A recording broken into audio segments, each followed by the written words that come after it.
Il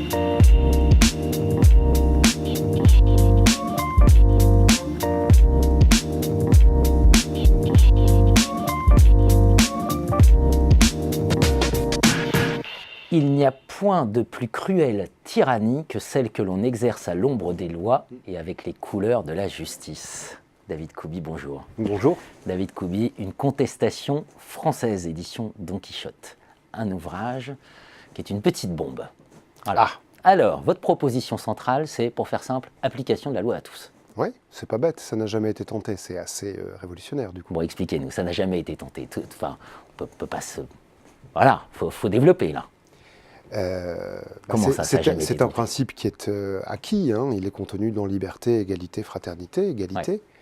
Ouais. Mais pour autant, on sait qu'un certain nombre de dossiers que nous appelons des dossiers signalés, des dossiers complexes, des dossiers où des intérêts dits supérieurs sont en jeu, se mettent à dysfonctionner. Et il a été très intéressant pour l'avocat que je suis, doublé du citoyen que je suis, d'observer les contours de ces dysfonctionnements pour un certain nombre de dossiers, une fois posé, de ces dossiers-là, pardon, une fois posé que notre système judiciaire me semble pleinement satisfaisant lorsqu'il trouve à s'appliquer sur l'un quelconque d'entre nous, d'entre vous, d'entre ceux qui vous regardent, mais qu'il se met à dérailler quelque peu quand il y a une grande industrie qui est impliquée, un candidat à l'élection présidentielle par exemple, pourquoi pas une grande banque ou... Enfin, vous voyez un peu la thématique. Vous êtes avocat associé au cabinet 28 octobre. Vous avez notamment défendu les intérêts de Jérôme Kerviel dans l'affaire Société Générale, de Tristan Banon dans la plainte qu'elle avait déposée contre Dominique Strauss-Kahn. Donc vous êtes un habitué des dossiers sensibles. Pour vous, il y a une justice à deux vitesses. Pour faire simple, il y a la justice des puissants, puis il y a la justice du commun des mortels. Je crois même qu'il y a deux codes pénaux. Celui qui s'applique à nos concitoyens, et puis un code pénal plus light pour ces autres dossiers. Bien. Ça me rejoint une question qui est celle de la confiance. Donc très concrètement, on ne doit pas avoir confiance dans nos institutions, c'est ce que vous nous dites. Voilà, il faut exiger l'application de la loi à tous, et avec une proposition très forte. Alors vous parlez des élus, notamment, mais on peut peut-être élargir aux questions de gouvernance et notamment des grandes entreprises. C'est l'idée. Puisque PDG est un mandataire. Cette idée très forte, c'est en cas de détournement, voilà, saisie sur le patrimoine personnel. En fait, l'idée qui a présidé à la rédaction de cet essai était une idée finalement assez simple, et je suis parti d'une translation de ce qu'on pourrait attendre d'un cercle personnel, amical ou familial, afin d'essayer de voir ce que ça pourrait donner dans un cercle plus large, qui est le cercle national, le cercle à l'échelle d'un pays. Et pourquoi pas au-delà, mais déjà à l'échelle de notre pays, qui est un sujet auquel j'ai toujours été sensible et qui m'intéresse. Imaginez que nous partions en vacances avec les gens qui sont sur ce plateau, et imaginez que vous me mandatier le troisième jour pour aller faire des courses, et que je prenne dans la cagnotte commune 100 €, admettons, sachant que nous sommes 10 et que nous avons mis 10 € chacun, et que je reviens avec manifestement beaucoup moins que 100 € de courses en vous disant « Eh bien, voilà les amis ce que nous aurons à manger aujourd'hui », et que vous me disiez « Jean-Philippe, mais as-tu rapporté la monnaie ?» que je vous regarde froidement en vous disant « Il n'y a pas de monnaie ». J'ai fait 100 € de courses et je vous ai ramené un paquet de biscuits, une baguette de pain et une plaquette de beurre de 50 grammes. Vous allez savoir que j'ai détourné l'argent du groupe. Est-ce que le lendemain, vous allez me confier la charge des courses? Ça, c'est la première question. Et la deuxième question, est-ce que l'année d'après, vous allez me réinviter à ces vacances organisées entre amis? Je ne crois pas. Alors, il m'apparaît, et il m'apparaissait de manière assez claire, que les raisons pour lesquelles nous tolérons que des gens nous représentent, pensez un instant à l'acte de représentation, ce n'est pas neutre. Des gens nous représentent, ils sont nos représentants. Les élus sont les élus du peuple. Est-ce qu'on est en droit d'attendre en tant que peuple qu'ils représentent les intérêts du peuple, ou est-ce que, inlassablement, on va se dire qu'il est normal qu'ils représentent d'autres intérêts que les intérêts du peuple? Je crois qu'il y a une acception assez claire de ce sujet qu'on peut avoir et qui consisterait dans le fait de dire les raisons pour lesquelles tu es placé là, nous les gardons à l'esprit et nous attendons de toi, toi, représentant du peuple, que tu fasses ce pourquoi tu as été placé là. En échange, tu jouis d'extraordinaires privilèges qui sont exorbitants de la façon dont nous autres citoyens nous vivons au quotidien. On entend que tu sois gardé, on entend que tu aies une sécurité autour de toi, on entend que sur les deniers publics... Voiture avec chauffeur. Ben oui, parce que tu dois aller d'un point à l'autre, parce que tu es quelqu'un d'important, tu es quelqu'un de pressé, il y a des gyrophares qui te précèdent, des motards qui te succèdent, enfin tout ça coûte de l'argent public pendant qu'un certain nombre de nos concitoyens meurent dans nos rues. Et ce n'est pas une formule. Dire vous arpentez les mêmes trottoirs que ceux que nous arpentons tous. Vous voyez ce qui se passe dans nos villes. Et il y a là une allocation de nos ressources qui pose question si le job pour lequel ils sont mis là, avec en regard ses dépenses, n'est pas un job qui est proprement exécuté. Et aujourd'hui, il ne l'est pas. On n'a pas le temps de rentrer dans tous les débats et le lecteur rentrera dedans parce que parfois ça cogne fort. Ça cogne fort. Il y a quand même un débat. C'est pas moi qui ai commencé. Il y a un débat qui traverse tout l'ouvrage, c'est la tension entre l'État comme institution, et donc arbitre, juge-arbitre, etc., et l'État comme organisation. Et là, effectivement, voilà, c'est dans son mode de fonctionnement, ces fameux dossiers signalés qu'on peut de temps en temps laisser traîner en longueur. Enfin, on sait qu'il y a de multiples manières d'enterrer des affaires. Sans blague. Et on a simultanément les grandes entreprises. J'ai évoqué le cas de la Société Générale, à la fois organisation et institution aussi, parce qu'il y a un ordre interne qui règne au sein d'une entreprise comme la Société Générale. Comment vous vous situez au regard de ce débat-là? Est-ce que vous êtes plus en défiance vis-à-vis de l'institution, État? Moi, je ne suis en défiance à l'endroit de rien. Je fais un constat. Je suis tout à la fois un avocat à la Cour d'appel de Paris, un citoyen, un contribuable, un Français. Et c'est important d'être Français, parce que quand vous êtes Français, vous n'êtes pas autre chose en même temps, à quelques exceptions près. Et Français, c'est pas comme un autre pays. On a, au plan de notre communauté nationale, on a montré une voie à plusieurs endroits de l'histoire, il y a plusieurs séquences où le fait d'avoir été français a pu faire la différence, et je crois que c'est une fierté qu'on doit porter, qu'en tout cas je ressens et que je porte en ce qui me concerne. Et donc je crois qu'on est en état, comme vous le souffliez à l'instant, d'exiger et de n'être pas simplement défiant. Mais la difficulté, c'est une difficulté classique, c'est que les gens attendent pour agir dans le même sens, d'être d'accord sur tout. Alors vous et moi, on a eu de nombreux points de désaccord et aussi de nombreux points d'accord. Mais peut-être que vous êtes végétarien, pas moi, peut-être que vous n'êtes pas libéral et que je le suis, peut-être que vous êtes pour la sortie du nucléaire et moi pas, tout ça ce sont des hypothèses d'école, c'est pour illustrer mon propos. Et donc cela va mécaniquement empêcher que nous soyons ensemble dans un combat commun. J'ai essayé d'inverser cette équation pour répondre très précisément au point que vous soulevez et de dire, au lieu d'être dans un schéma de défiance, il peut y avoir des points de combat qui sont organisés autour de nos contestations compatibles. Cela a failli être le titre de cet essai. Je trouvais que contestation compatible expliquait bien quel était le propos, et la meilleure victoire serait de pouvoir combattre sur un sujet déterminé avec une personne avec laquelle nous n'avons rien à voir sur le fond. Ça voudrait dire que cela fonctionnait. On a tous à peu près le même point de vue sur la déforestation, sur l'utilisation de l'huile de palme, sur le glyphosate, sur un ministre de la Justice mis en cause dans une affaire de justice, sur le sort qui devrait ou aurait dû être réservé au ministre en charge de la lutte contre la fraude fiscale, fraudeur lui-même, etc.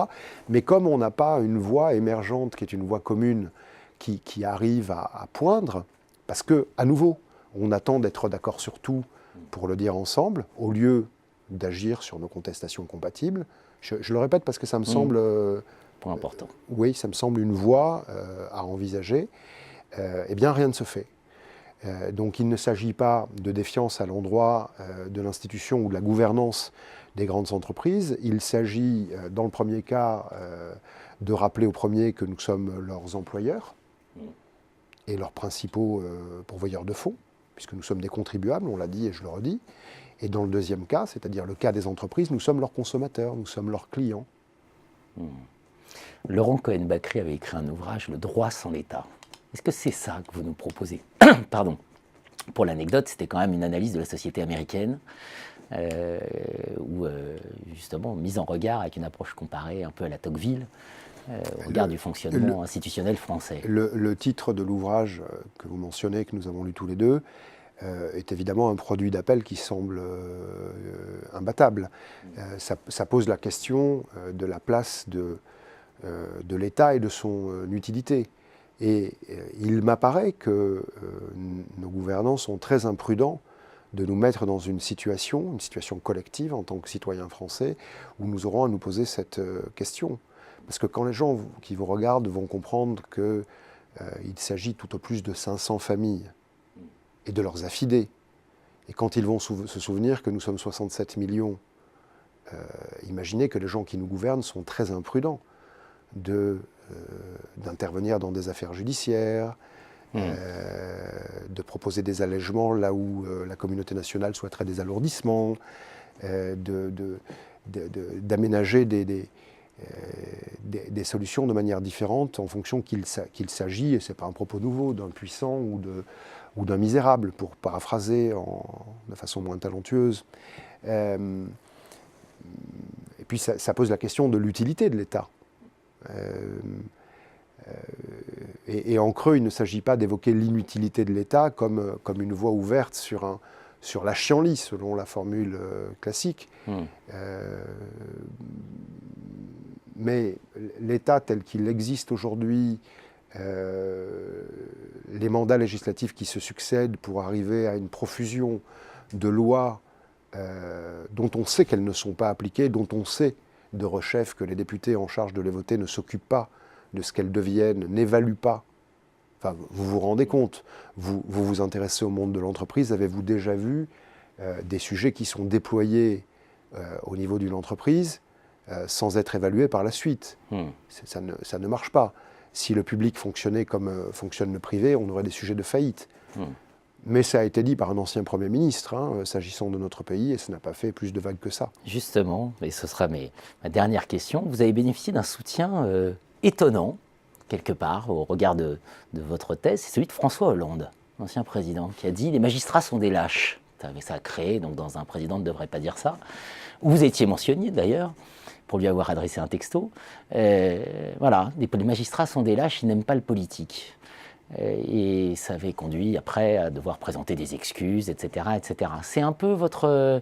alors sans évidemment faire de diffamation ici, mais qu'est-ce que vous avez pensé de cette intervention de François Hollande et qu'est-ce que vous pensez de ce qu'a été son action? C'est-à-dire, je pense au parquet financier, aujourd'hui aux conventions judiciaires d'intérêt public, au cœur de l'actualité actuellement. Voilà. Comment vous voyez la situation actuelle? D'abord, quand on est président de la République, sans s'intéresser même au titre du livre, un président ne devrait pas dire ça, si on assène, je ne vais pas dire une vérité parce que ça n'est pas mon point de vue, mais un propos aussi définitif que les magistrats sont des lâches, je ne crois pas qu'il faille présenter des excuses ensuite. Ou alors ça pose la question d'une espèce de logorée comme ça qui sort sans qu'on fasse bien attention à ce qu'on dit. Moi, mon point de vue n'est pas du tout que les magistrats sont des lâches. Nous employons un certain nombre de magistrats, nous collaborons avec un certain nombre de magistrats, dont par exemple Jean de Maillard au sein de mon cabinet, le cabinet 28 octobre, qui est l'ancien premier vice-président du tribunal de grande instance de Paris. Georges Fenech travaille également à nos côtés au sein du cabinet, il est ancien magistrat. Un procureur financier est en train de nous rejoindre. Un policier financier, ancien membre de la brigade financière, travaille également à nos côtés. Je ne crois pas qu'il faille faire des taxinomies comme ça, comme cela a été fait en disant une espèce de classification avec la classe à laquelle vous appartenez vous sont des lâches, la classe à laquelle j'appartiendrai moi sont des héros ou des faux culs ou je ne sais quoi. Et je pense que d'abord c'est assez intéressant parce qu'il y a toujours l'histoire du bâton pour se faire battre. Si François Hollande a dit que les magistrats n'aimaient pas le politique, ça rend plutôt les magistrats sympathiques aux yeux qui sont les miens. Parce que c'est compliqué d'aimer les politiques si on regarde ce qui s'est passé au plan stricto sensu, strictement politique dans les années, voire les décennies écoulées. Mais je pense que... Alors, je ne suis pas là pour vous dire ce que l'ancien président Hollande a voulu dire, parce que je n'en sais rien. Pour que nous sachions, nous, ce qu'il a voulu dire, il faudrait qu'il l'ait su lui-même au moment où il le disait. Ça, on n'a pas cette indication, donc c'est compliqué d'aller au-delà. Mais je pense qu'il y a un certain nombre de magistrats qui se comportent selon l'idée qu'ils doivent avoir de ce qui est attendu d'eux par leur hiérarchie. Et ça, c'est un drame absolu dans la conduite d'un dossier, notamment pénal. Et c'est ce qui se passe, et pardon d'y revenir, quand on est en face d'un dossier signalé. Vous savez, il ne faut pas que les gens qui nous regardent se disent qu'il y a des coups de fil avec des histoires de complot en disant « Ah ah, on va bien tourner la réalité pour le léser ou pour avantager tel parti ». C'est pas comme ça. C'est qu'il y a des noms qui tétanisent un certain nombre de juges. Qui créent de l'autocensure. C'est ça. Ou de l'hyperprose, là où, en fait, il n'y a rien. Mais il y a un certain nombre de magistrats qui tiennent bon sur la ligne qui est la leur et qui se souviennent en tout temps, et quelle que soit l'espèce qu'ils ont à juger, des raisons qui ont fait qu'ils sont devenus des magistrats. Donc de toute manière, cette phrase totalement englobante est en soi une bévue, sans contredit possible. Vous ne m'avez pas répondu sur les conventions judiciaires d'intérêt public, hein. C'est-à-dire qu'il a quand même mis en place le parquet financier, suite à l'affaire Cahuzac. Vous le voyez actuellement sur un dossier qui est d'actualité mais qui n'est pas brûlant. Parce qu'en réalité, ce sujet, je vous parle des soupçons de manipulation sur les taux du Libor et de l'Euribor, c'est ça que vous évoquez, j'imagine, en sûr. creux. Hein. Bon. Qu'est-ce qu'on voit? On voit qu'on a des traders qui sont en prison. On en est à Libor 3, je crois, 3e procès Libor. On est dans le 4e, sauf erreur de ma part. On voit qu'il y a un organe poursuivant aux États-Unis qui est le DOJ, Department of Justice. On voit qu'il y a le SFO à Londres qui est le Serious Fraud Office. Ça, c'est l'émanation des organes de poursuite pour les États-Unis et pour la Grande-Bretagne. Bon. Est-ce qu'on a un plaignant sur ce sujet? Non. Est-ce qu'on a, d'une manière ou d'une autre, une expertise démontrant quelque préjudice que ce soit? Non. Est-ce qu'on a une victime? Non, il n'y en a pas. Donc ce sont des dossiers auto-allumés sur des fonds publics américains, sur des fonds publics anglais. Alors, je ne crois pas que votre chaîne sera regardée aux États-Unis d'Amérique, ni en Angleterre, et que cet entretien que nous aurons tous les deux aura provoqué quelques conséquences que ce soit. Mais un instant, quelle a été la réaction des banques, que ce soit la Deutsche Bank, la Barclays, et là plus récemment, le groupe Société Générale? Ça a été de payer pour mettre un terme à des poursuites pénales. Rendez-vous compte un instant de ce que cela signifie.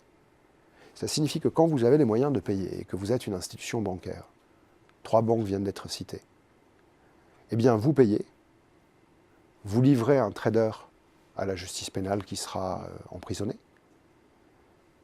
et vous ne subissez de votre côté, en tant qu'institution, en tant qu'organisation, en tant qu'institution financière, strictement aucune conséquence autre que pécuniaire. J'ai lu un certain nombre d'articles, tout comme vous avez dû le faire, j'imagine, qui disent « Société Générale a payé plus d'1 milliard d'euros pour régler les conséquences du dossier libyen et des soupçons de manipulation de taux. » Ça, c'est le chapeau. C'est important de regarder comment les articles sont fabriqués. Et l'article commence par « soulagement des actionnaires ». Donc attends, ça veut dire qu'on paye plus d'1 milliard d'euros et soulagement des actionnaires. Vous voyez bien dans quel cadre on se trouve ici. Sachant que dire ça et lire ces articles serait très amplement insuffisant. Il faut encore aller regarder un peu au-delà. Pour quelles raisons ces traders sont-ils poursuivis en Angleterre, par exemple? Pour une incrimination, et peut-être que quelques juristes, quelques avocats vous regarderont et Ils vont percevoir tout de suite quel est le sujet. L'incrimination en Angleterre est une incrimination que je qualifie de râteau, c'est-à-dire qui permet de tout ramasser, qui s'appelle Conspiracy to Defraud. On l'appelle aussi, entre juristes, la darling des procureurs. Parce qu'en fait, c'est à Londres, en Angleterre, par le biais de ce délit pénal très large, qu'on va pouvoir aller accrocher qui on veut accrocher. Est-ce qu'il était interdit, et c'est une vraie question, est-ce qu'il était interdit pour ceux qui tradaient sur les taux du Libor ou de l'Euribor, de discuter avec ceux qui étaient en charge du fixing, c'est-à-dire ceux qui fixaient les taux à 2 mois, 3 mois, 6 mois. Ce n'était non seulement pas interdit, quand le prétendu scandale a micro-éclaté, mais c'était en plus encouragé. Qu'attendons-nous de ces banques dont nous sommes les clients, que ce soit Société Générale, Barclays ou Deutsche Bank? Statistiquement, ce ne sont pas des petits établissements, on peut être dans l'une ou l'autre. On attend un minimum de clarté dans le propos qui est tenu. C'est-à-dire qu'on ne peut pas livrer un trader qui est un salarié à une justice pénale où il va être emprisonné alors qu'il n'a fait aucun gain pour lui-même. Il n'a fabriqué que des gains pour sa banque. Et encore si cela a été prouvé, mais les organes de poursuite se sont allégés de cette charge de la preuve, ce qui est quand même assez étonnant. Ils ont été assommés par des procédures que je connais particulièrement bien pour un certain nombre d'entre elles, dans un contexte où, je vous redis, il n'y a pas de plaignant, il n'y a pas de victime, il n'y a pas la preuve d'un quelconque préjudice, et où le délit pour lequel ils sont poursuivis, c'est-à-dire en creux celui de manipulation de taux, si on quitte cette espèce de blague qu'est la conspiracy to defraud, est un délit qui a été institué a posteriori. Ça pose une sacrée question démocratique. Pardon, mais la différence entre une démocratie et tout autre régime, c'est que dans un cadre démocratique, ce qui n'est pas interdit est autorisé. Dans une dictature, c'est le contraire. Et donc là, il y a des gens actuellement, pendant qu'on se parle de façon détendue sur votre agréable plateau et à votre agréable invitation, qui sont aujourd'hui détenus aux États-Unis et en Angleterre pour un délit qui a existé après la commission des faits qui leur sont à eux reprochés. Étant précisé qu'on retrouve la trace de plaintes qui sont déposées en France, parce que vous savez, dès qu'il y a un article de presse, il y a une plainte. Il y a des petits malins qui déposent des plaintes pour rentrer dans l'actualité, et que ça n'a pas été poursuivi en France. Donc, bien que dans l'Europe, en France, ça ne pose pas de problème. En Angleterre, c'est 10 ans de prison. David Kuby, une contestation française, est-ce que ce ne serait pas une contestation européenne? Est-ce que ça ne pourrait pas être une contestation européenne? Tout le monde s'interroge sur le sens de l'Europe, etc. Tout le monde se disait qu'un procès comme celui de Jérôme Kerviel, une condamnation ne tiendrait jamais devant la Cour européenne des droits de l'homme. On ne peut pas imaginer de condamner un homme à 5 milliards d'euros.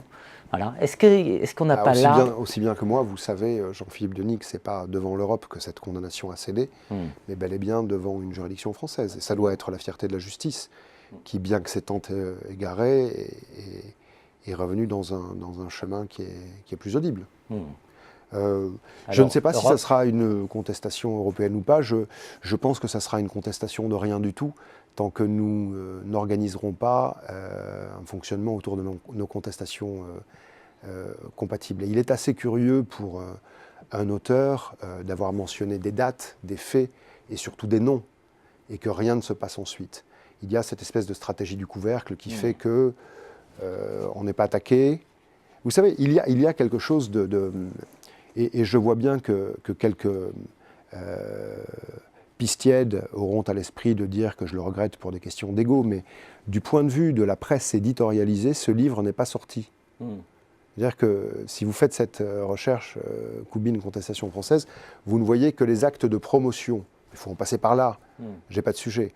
Mais dans tout ce que Paris et la France comptent de journalistes, en dépit de cette promotion qui a été assez bien menée par les équipes de l'éditeur, l'attaché de presse, etc. Enfin, ça sert pour eux à vendre des livres, hein, il ne faut pas en faire mystère.